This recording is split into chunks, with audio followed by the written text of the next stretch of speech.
রাত 8টা। স্বচ্ছ সাধারণ সন্ধ্যার পরপরই চলে আসে বাসায়।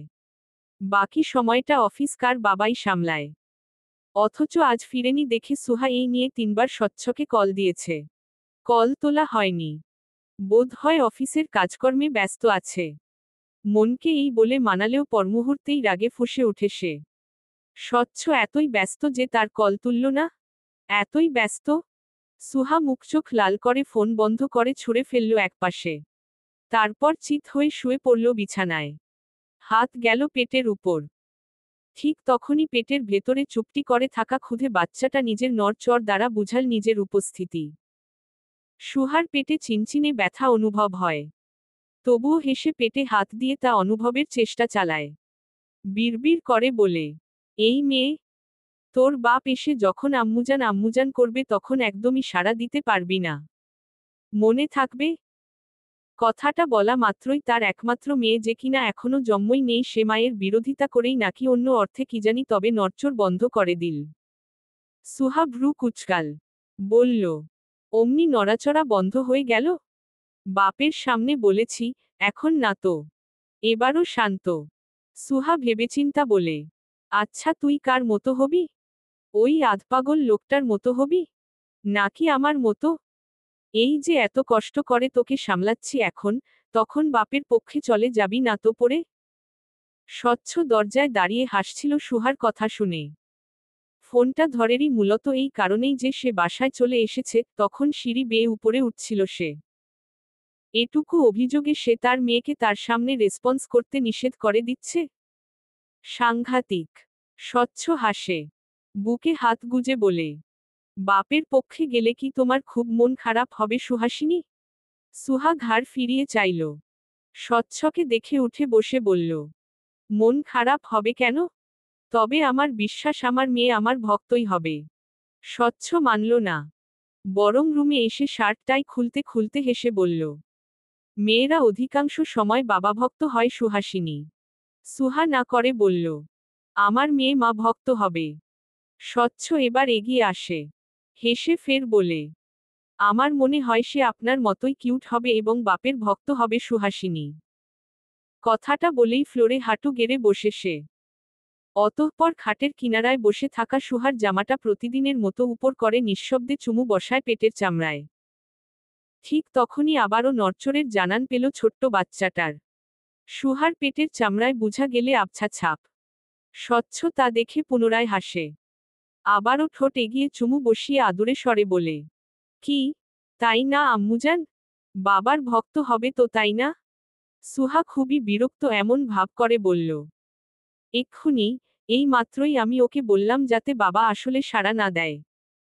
আর ও বেইমানি করে আপনার কথা শোনা মাত্রই সাড়া দিয়ে দিল? বিশ্বাসঘাতক। স্বচ্ছ সশব্দে হেসে ওঠে এবার। সুহার পেটের সাথে নিজের কানটা স্পর্শ করিয়ে বলে ওঠে, এই থেকে কি বুঝলে? আমার আম্মুটা কার পক্ষ নিবে? সুহা মুখ ফুলিয়ে উত্তর করল, আমারই। উহু, না সুহাসিনী। আমার মন বলছে সে পক্ষ নিবে। সুহা মুখ কুচকায়। বলে, ভালো। তাহলে আপনারা দুজনেই দুজনের পক্ষ নিয়েই থাকবেন, আমি থাকব না। স্বচ্ছ মুখ উপর করে তাকায় এবারে। দুই হাতে সুহার কোমর জড়িয়ে বসে থেকে মুখ উপর করে তাকিয়ে বলে, আপনাকেও থাকতে হবে জনাবা। আপনি না থাকলে আমি অসম্পূর্ণ। মিথ্যে বলছেন না যে গ্যারান্টি কি? স্বচ্ছ গম্ভীর স্বরে উত্তর করে, তুমি জানো এটা সত্য। এবং তোমাকে ছাড়া থাকতে পারবো না বলেই বাবার বিজনেসে হাত দিয়ে দেশে থেকে গেছি। শুধু আবিরের খোঁজ নিতে দুবার বাইরে গিয়েছিলাম, তাও 1 সপ্তাহ করে ট্রিপের মেয়াদ ছিল। সুহা সত্যিই জানে এটা সত্য। স্বচ্ছ তাকে ভালোবাসে। তবুও মুখ কুঁচকে বলে, আমি যদি না থাকি তখন আবার নিজেকে সম্পূর্ণ করতে আরেকটা বিয়ে করে ফেলবেন না তো? স্বচ্ছর মুখটা কালো হয়ে এল। গম্ভীর দেখালো চোখ মুখ। সবসময় থাকবে না থাকবে বলে কি বুঝায় ও? সত্যিই থাকবে না এটা? স্বচ্ছ মেনে নিবে এটা? এই যে স্বচ্ছ এত যত্ন করে রাখে এই মেয়েটাকে, এত কেয়ারফুল থাকে সবসময়, এত এত প্রার্থনা, বিধাতা বুঝি তার পাশে থাকবে না? স্বচ্ছ ছোটশ্বাস ফেলে শান্ত স্বরে বলে, রোজ রোজ কথাটা মনে করিয়ে কি বুঝাতে চাও? আমায় ভয় দেখাও, তাই না? আর এই যে আরেকটা বিয়ে করব এই কথাটা মাথায় ঢুকিয়ে কি ভাবছো? তুমি না থাকলে আমি 2 সেকেন্ডেই অন্য নারী ঘরে তুলব? তুলতেই পারেন। স্বচ্ছ রাগ হয় এই পর্যায়ে। উঠে দাঁড়িয়ে বলে, তুললে সেটা এখনো তুলতে পারি। সুহা ভ্রু কুঁচকে তাকায়। সাহস কত? বলে, আমার বর্তমানে কি করে? কত মেয়েই তো আমায় পছন্দ করে। ওখান থেকে একজনকে চুজ করলাম না হয়। সুহা বাহবা দিয়ে বলে উঠল, বাহ, আগে থেকেই প্ল্যান করা আছে তাহলে।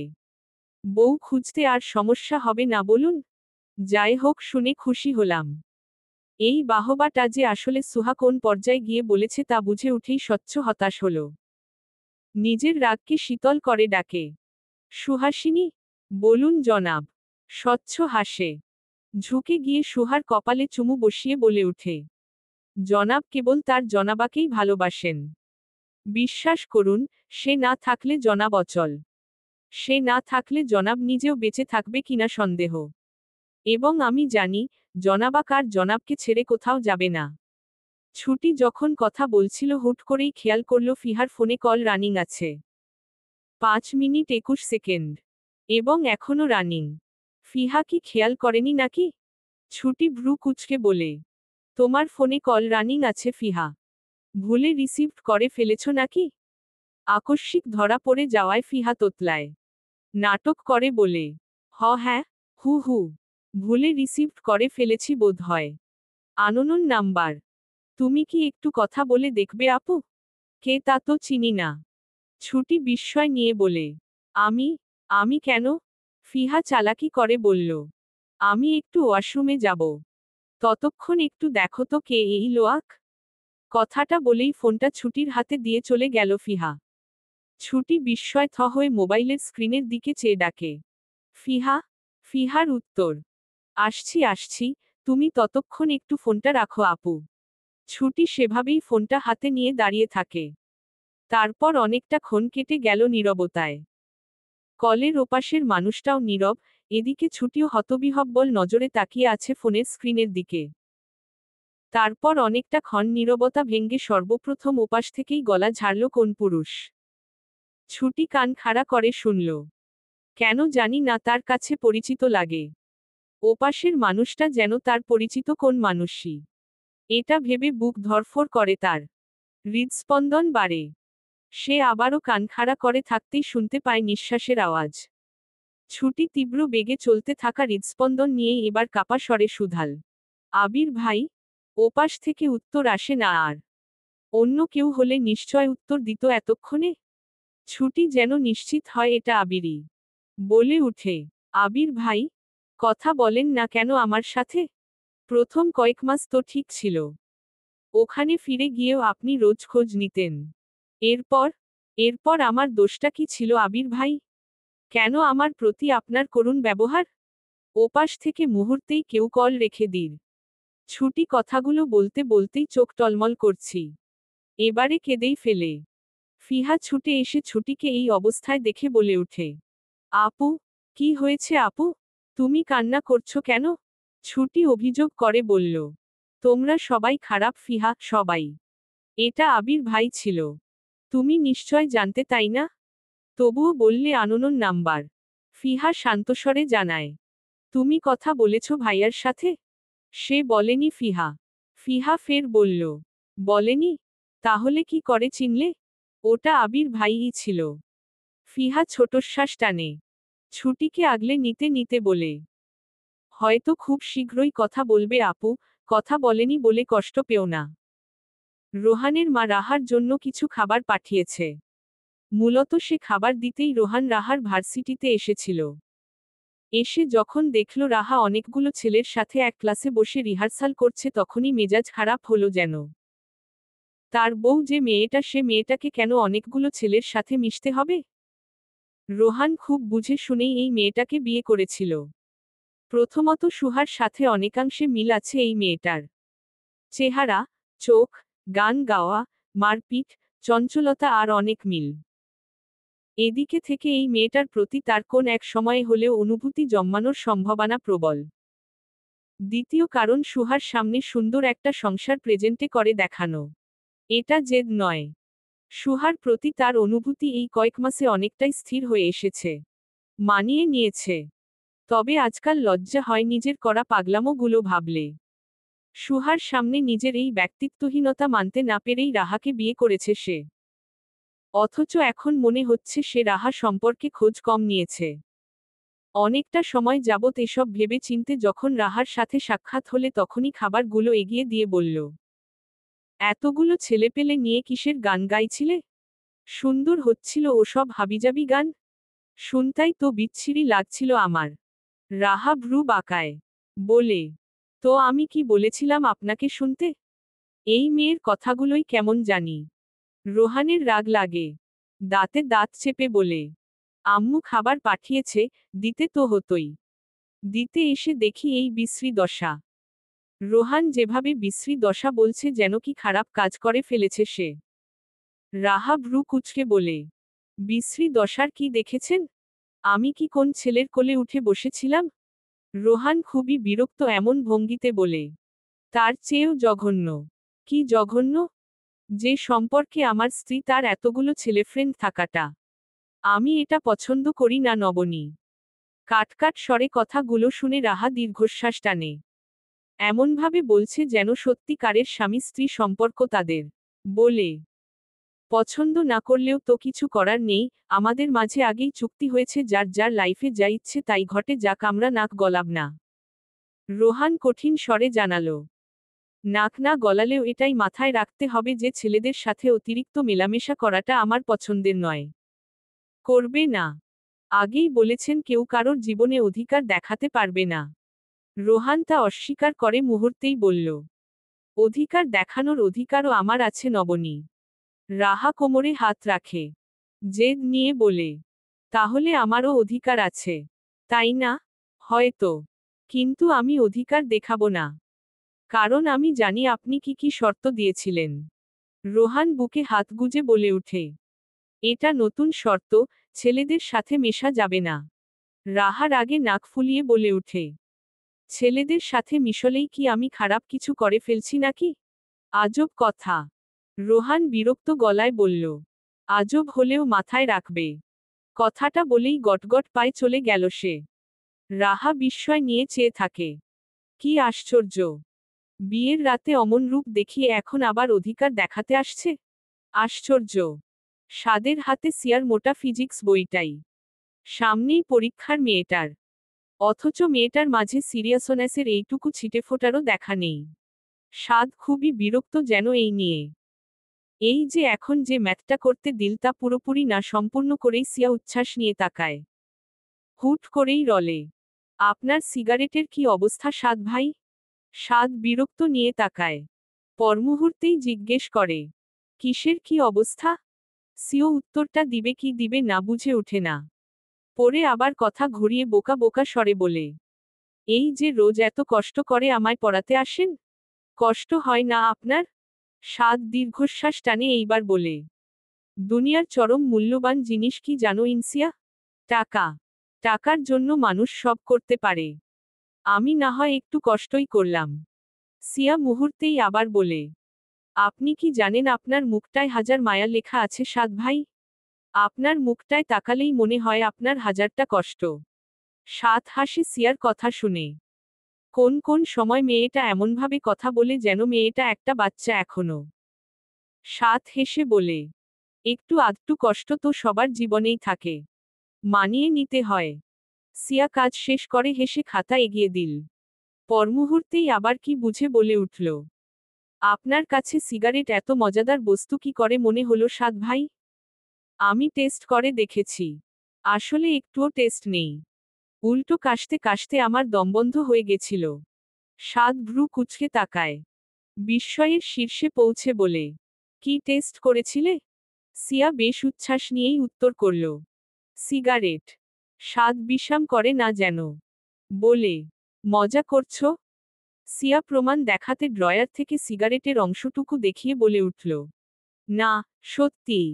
এই যে বাকি অর্ধেক। সাদ বাকরুদ্ধ হয়ে বসে থাকল। স্তব্ধ ঠেকেছে পরিবেশ। চোখে মুখে বিস্ময়। এই মেয়ে সত্যিই সিগারেট টেস্ট করেছে তা আবার গর্ব করে বলছো? স্বাদের মেজাজ খারাপ লাগে। উঠে দাঁড়িয়ে এক ধমকে বলে উঠে। কালকে দুপুরে টানা 3 ঘন্টা রোদে দাঁড়িয়ে থাকবে ইনসিয়া। এটা শাস্তি তোমার। এবং আমি আগামী 2 সপ্তাহ তোমায় পড়াতে আসব না। এটাও শাস্তি। আর হ্যাঁ, আমায় কোন কল, মেসেজ করতে যাতে না দেখি তোমায়। কথাটুকু এক নিঃশ্বাসে বলেই পা বাড়াল সাদ। মেজাজ খারাপ লাগছে হুট করেই। ইচ্ছে হচ্ছে এই মেয়েটার 2 গালে দুটো থাপ্পড় বসাতে। সাদ খারাপ হওয়া মেজাজ নিয়ে যখন বেরিয়ে যাচ্ছিল ঠিক তখনই দেখা হলো সুহার সাথে। সুহা তাকায়। দীর্ঘশ্বাস ছেড়ে বলে, সাদ, ভালো আছিস? সাদ রাগ লুকিয়ে হেসে বলে, তোর বোনকে না পেয়ে দেবদাস হয়ে ঘুরব নাকি? সুহা সাদের উপর রেগে আছে। একই সাথে রাহার বিয়েটা নিয়ে স্বচ্ছর প্রতিও সে অসন্তুষ্ট। যখন সাদকে বলে রাজি করানো গেল না তখন ভেবেছিল অন্তত স্বচ্ছ হলেও বিয়েটা আটকাবে। পরে সুযোগ এলে সাদ আর রাহার একটা গতি করা যেত। অথচ তেমন কিছু করার আর সুযোগই থাকল না। বিয়েটা সত্যি সত্যিই হয়ে গেল। আমি জানি তুই ভালো নেই, নিজের খারাপ থাকাটা কিন্তু তুই নিজেই বেছে নিলি সাদ। কি হতো একটাবার পরিচয়টা আমরা দিলে? সাদ হেসে বলে, অনেক কিছুই হতো। ঘুরি ফিরে প্রত্যাখ্যানই পেতাম। বেকার যে এখনো আমি। অপরদিকে তোর ভয়াবহ দাদাজানের সাথে লড়ার সাহসও নেই যে। তাই বলে এতকাল ভালোবেসে তাকে অন্য কারোর হতে দিয়ে দিলি? সাদ এবারে ছোটশ্বাস টানে। বলে, সামর্থ্য না থাকলে হাত বাড়াতে নেই সুহা। ব্যাস। এটুকু বলে আর দাঁড়ালো না সে। সমস্ত প্রশ্নের জবাবা বোধ হয় এই একটা বাক্যই। সমস্ত না পাওয়ার উত্তরও বোধ হয় এই একটা বাক্যই। সুহাকে নিয়ে স্বচ্ছ বের হয়েছিল মূলত হসপিটালের উদ্দেশ্যেই। মেজাজ চিরচিরে হয়ে আছে খুবই ছোট একটা কারণেই। স্বচ্ছ বাসা ছেড়ে বেরিয়েছিল সে সকালেই। সুহাকে বলেও গিয়েছিল সময়মতো খাবার খেতে, ওষুধ খেতে। এমনকি সে কল করে খোঁজও নিয়েছিল, সুহা বলেছে সে সময় মতো সব খেয়েছে। অথচ বাসায় এসে শুনল কাহিনী ভিন্ন। সুহা দুপুরে খাবার খেল না, কারণ তার পেট ভরা ভরা লাগছে। অনেক বলে কয়েও স্বচ্ছর মা এই কাজটা করতে পারল না। সিয়া অবশ্য বহু কষ্টে সন্ধ্যায় নাস্তা করিয়েছে। আর তারপরই সুহা হুট করেই দুর্বল হয়ে সেন্সলেস হয়ে গেল। কারণটা কি না খাওয়ার কারণেই তা জানে না তারা। ভাগ্যিস সিয়া আর ওর মা ছিল। নয়তো ফ্লোরে বা কোথাও যদি সেন্সলেস হয়ে পড়তো তার বউটা। কতটা রিস্ক। স্বচ্ছ খুবই চিন্তিত এই নিয়ে। সাথে ধারণা তার এটাই যে সুহা ভাই খায়নি বলেই এই অবস্থা, এই কারণেই সুপ্ত রাগ মনে পুষে রেখেছে সে। কেবল সুযোগ ফেলেই ঝাড়বে। আপাতত ডক্টরের কাছে গিয়ে চেক আপ করানোটা তার কাছে জরুরি।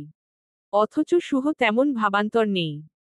সে তার মতো স্থির, একটু অজ্ঞান হতেই পারে সে, এটা আহামরি কোন রোগ তো আর না। এই নিয়ে কি এত চিন্তা করবে সে? সুহা নিজের মতোই জানালার কাছে বাইরের শহর দেখছিল। হঠাৎ মাঝে পথে ফুসকাওয়ালা দেখেই সুহা গাড়ি থামাতে বলল। স্বচ্ছ কিঞ্চিত ভ্রু বাঁকিয়ে গাড়ি থামালেও সুহাকে ফুসকা এনে দিল না। গম্ভীর মুখ করে জানালো, প্রথমত দেরি হয়ে যাচ্ছে, দ্বিতীয়ত ফুসকা বাইরের খাবার। আমি চাই না এই সময়ে তুমি অস্বাস্থ্যকর খাবার খেয়ে অসুস্থ হয়ে যাও সুহাসিনী।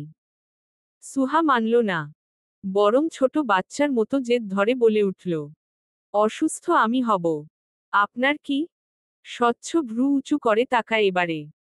ঠোঁট গোল করে শ্বাস ছেড়ে দিয়ে বলে, বউটা আমার, বাচ্চাটা আমার। আমার কি মানে? সুহা যেন প্রচুর বিরক্ত এমন ভঙ্গিতেই বলে উঠল এবারে। তাই বলে আপনার কথামতো চলবো কেবল? সব সময় এমন অধিকার ফলান কেন হুহো? এই যে এখনো রাত দুপুরে ধরে বেঁধে নিয়ে চলে যাচ্ছে ডক্টরকে দেখাতে। সামান্য একটু অজ্ঞান তো সবাইই তো হলাম। স্বচ্ছর আচমকায় রাগ জম্মায়।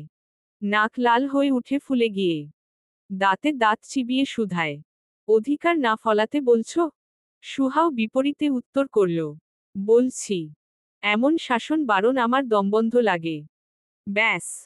স্বচ্ছ শীতল চাহনিতে তাকায় কেবল। রাগ দমিয়ে একদম শান্ত স্থির চাহনিতে চেয়ে একদম শীতল স্বরে বলে, ওকে, এজ ইউ উইশ। কিন্তু আমার আম্মুজান অথবা তোমার কোন ক্ষতি হোক অথবা তোমার ক্ষতি হলে একটুও ছাড় দিব না। যাও, তুমি যদি চাও ফুসকা হয়ে আসতে পারো সুহাসিনী। প্লিজ যাও। কণ্ঠটায় বোধ হয় কি যেন ছিল। সুহা ঘাড় বাঁকিয়ে তাকায়। কাপা স্বরে বলে। হু। স্বচ্ছ হাসে এবারে। পুরোপুরি রাগ সে কখনোই দেখায় না এই মেয়েটার প্রতি। অথচ শীতল স্বরই জানান দিতে সক্ষম যে সে রেগে আছে। হেসে বলে। এনে দিব ফুসকা? সুহা মুখ ফুলায়। বলে। কথায় কথায় রেগে যান স্বচ্ছ। স্বচ্ছ ফের উত্তর করে।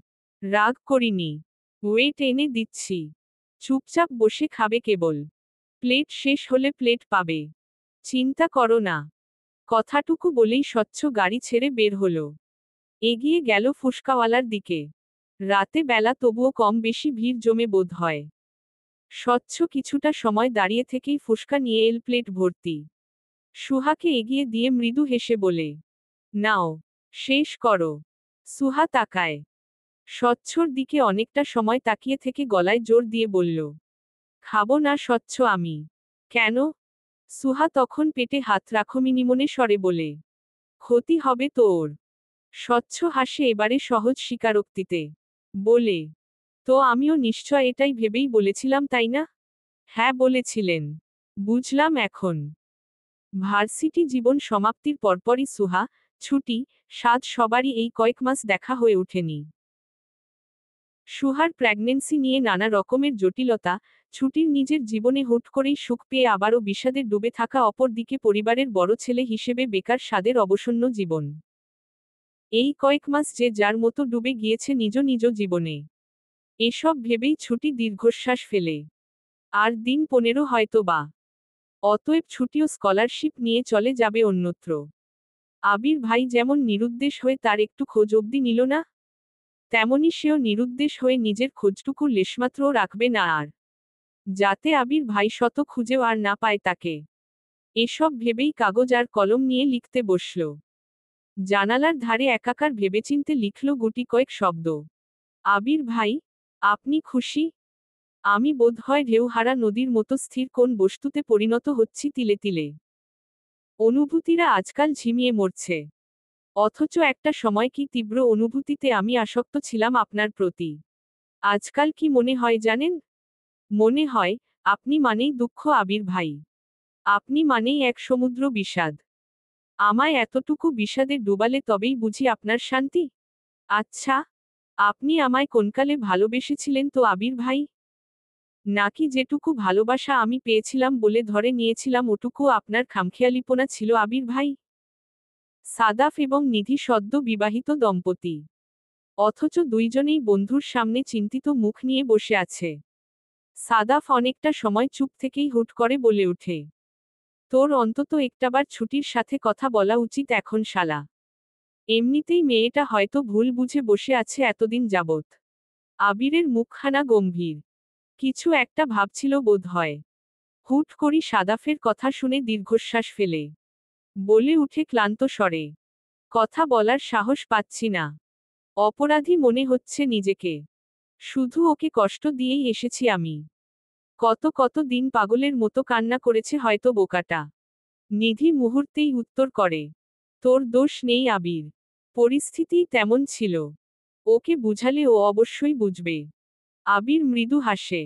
হয়তো বুঝবে। হয়তো মেনে নিবে। কিন্তু যদি না বুঝে? যদি না মানে? যদি এতবার অবহেলা পেয়ে মেয়েটা আর বিশ্বাস না করে তাকে? এই ভয় তার সত্যিই ভয় হয়। বলে। ওর সামনে দ্বিতীয়বার আর যাওয়ার মুখ হয়ে উঠছে না। ভাববে এবারও অবহেলা করব হয়তো। হয়তো এবারও নিজেকে আবার গুটিয়ে নিয়েছে। সাদাফ মুখ ভেঙ্গাল যেন। বলল। তো, তাই বলে বউ ছেড়ে দিবি নাকি? বউয়ের সামনে আর কখনো যাবি না? ছাগল। শোন, বউ হলো অমূল্য সম্পদ। মূল্য দিতে শিখ। আবির দীর্ঘশ্বাস ফেলে। মনে মনে আওড়ায়। বোকা পাখি? তোকে বহুদিন দেখি না। বহুদিন হলো তোকে হাসতেও দেখিনি ছুটি। আমার দিকে মুগ্ধ হয়ে বোকা বোকা নজরে তাকিয়ে থাকতে দেখিনি। আমায় ক্ষমা করবি তো এবারে ছুটি? বুঝাতে পারবো তো তোকে? মেনে যাবি তো তুই? নাকি মানবি না এবারে আর? মনে মনে এইটুকু বলেই মুখে হেসে আওগাল। যেতে যে হবেই। ওর কাছে যে নিজের প্রাণটাই আমার। ওকে দেখার জন্য তো এখনই ছটফট লাগছে দোস্ত। ছুট্টিটা বড্ড নরম স্বভাবী। ভয় হচ্ছে, কষ্ট পেয়ে কি না কি ভেবে নিয়েছে এতগুলো দিনে। সাদাফ তা শুনে উচ্ছ্বাসিত হলো যেন। মুহূর্তেই আবিরের ফোনটা ছিনিয়ে নিয়ে হোয়াটসঅ্যাপে ছুটির নাম্বারটা খুঁজতে খুঁজতে বলে, এক্ষুনি ফোন দে। কাহিনী শেষ। কলে বলবি যে, তোকে দেখার জন্য মনটা ছটফট করছে আমার বোকা পাখি। কথাটুকু বলেই সাদাফ কল দিল মুহূর্তেই। ওপাশের ছুটির এতদিন, এতকাল পর আবির ভাইয়ের নাম্বার থেকে কল পেয়ে বিস্মিত হয়। বিস্ময় তার হৃদয় কাঁপে। হাত পা কাঁপছে। গলা শুকিয়ে আসে। তবুও কল রেখে দিবে এই ভয়েই সে দ্রুত কল রিসিভ করল। চিকন রিনরিনে স্বরে বলে উঠে, আসসালামু আলাইকুম আবির ভাই। আবির শুনে স্থির সে মেয়েলি গলাটা। শুকনো ঢোক গিলে সে। মনে হয় সমুদ্র সমান বিষাদ যেন এই মেয়েটির কণ্ঠে, মুহূর্তেই তীব্র অনুশোচনা আর অপরাধবোধে দগ্ধ হয় সে। ছুটির কলটা রেখে দেয় মুহূর্তেই। সাদাব সঙ্গে সঙ্গেই আবিরের কাজকর্ম দেখে গালি ছুড়ল।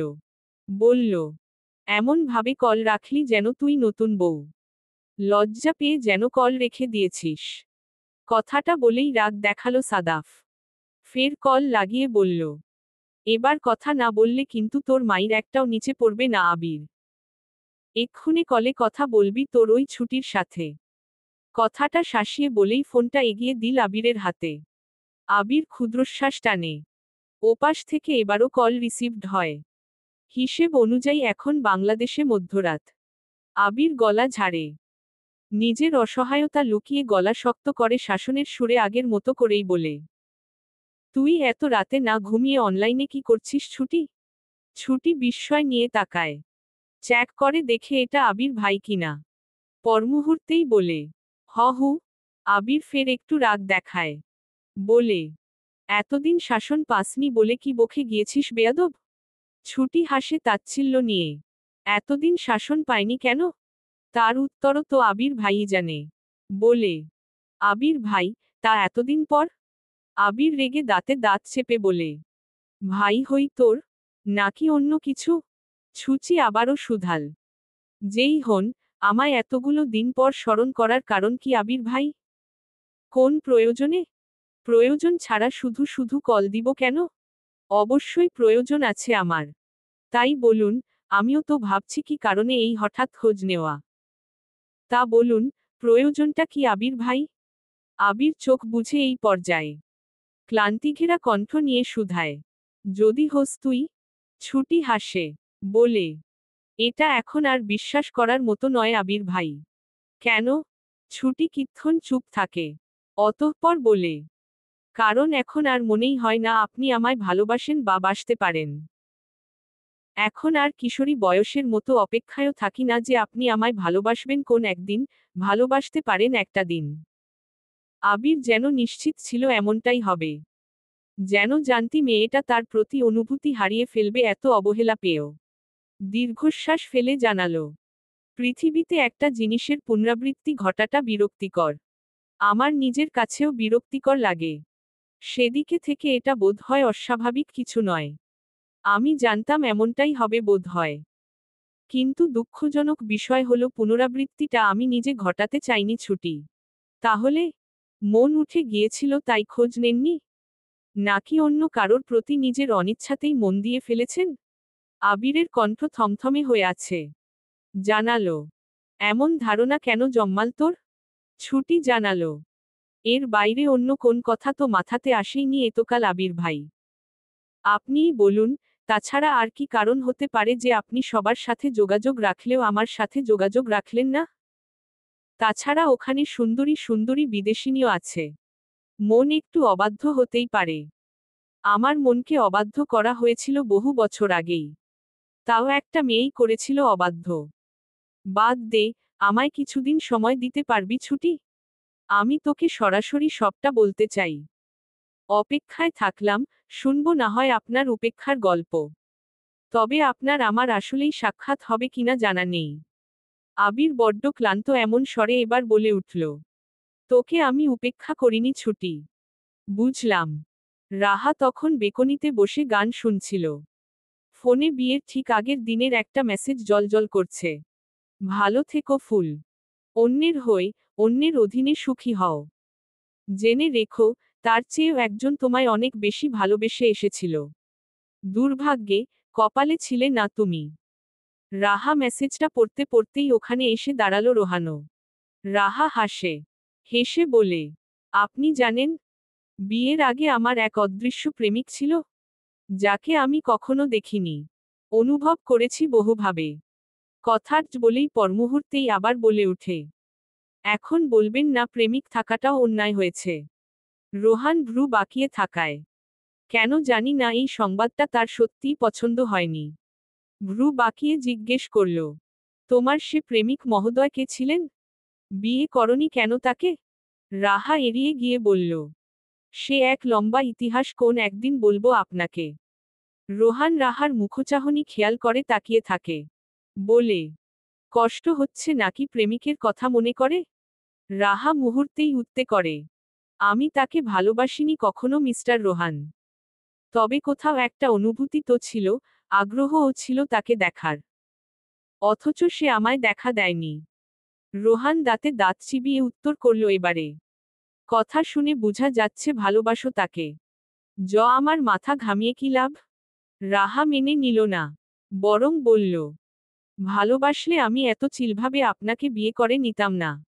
ভালোবাসলে তাকে আমি নিজের করে নিতামই।